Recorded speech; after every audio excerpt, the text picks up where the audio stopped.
कांग्रेस ने उबाटा, मनसे और शरद चंद्र पवार साहब की राष्ट्रवादी के साथ सीट की डिस्ट्रीब्यूशन पे बातचीत करके जो सीटें हमारे हक में छूटी थी उस पे हमने सिर्फ फॉर्म भरा है ईमानदारी से।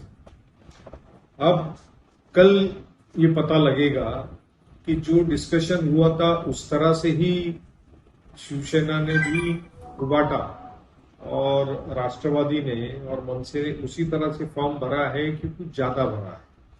तो तकरीबन 45 या 50 के करीब कांग्रेस ने फॉर्म अपने नॉमिनेशंस भरे हैं। जहां जहां हमको लगता है कि हम इलेक्शन लड़के जीत सकते हैं और महापालिका में अपनी बुलंद आवाज रख सकते हैं, हमने सिर्फ वहां पे अपना सीट शेयरिंग में सीट्स मांगी थी। अब कल ये पता लगेगा।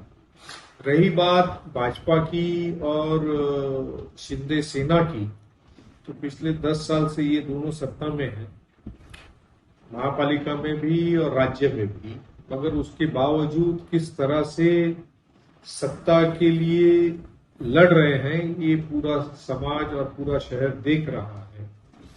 और अब उनके 50 आएंगे कि इनके 70 आएंगे, इसका फैसला तो अब जनता करेगी कि महापालिका में क्या अच्छा काम हुआ। पानी की समस्या पिछले 10 साल में जहां पर है वहीं पर खड़ी है।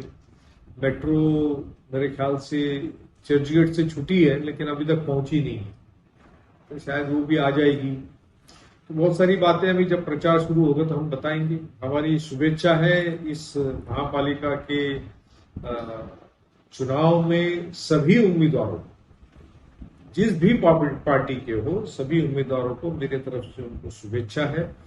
सिर्फ मैं उम्मीद ये सबसे करूंगा कि किसी भी प्रकार की लॉ एंड ऑर्डर सिचुएशन शहर में ना हो।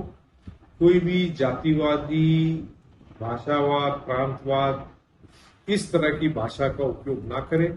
एक दूसरे के ऊपर बिलो द बेल्ट जाकर के टीका टिप्पणी ना करें, क्योंकि इससे शहर की प्रतिमा खराब होती है। बीजेपी ने क्लियर कट, आमदार ने उस दिन बोल दिया कि हमने 8 सीटें अजित पवार के घड़ियाल सिंबल को दिया है।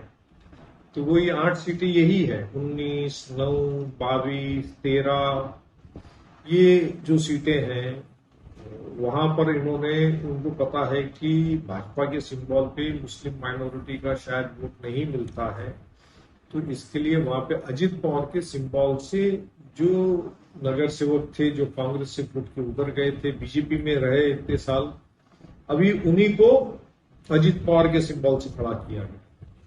वंचित अघाड़ी और एमआईएम के ताल्लुक से भी जो बातें हमारे कान पर आती है कि इनकी सारों की बैठक बीजेपी के दफ्तर में होती है। इन सारे लोगों की बैठक बीजेपी के दफ्तर में होती है और इलेक्शन का पूरा अखराजात, खर्चा भी जो है बीजेपी के दफ्तर से इनको दिया जाएगा। इस तरह की बातें हम सुनते हैं, बाकी तो ऊपर वाले को पता है कि हकीकत क्या है।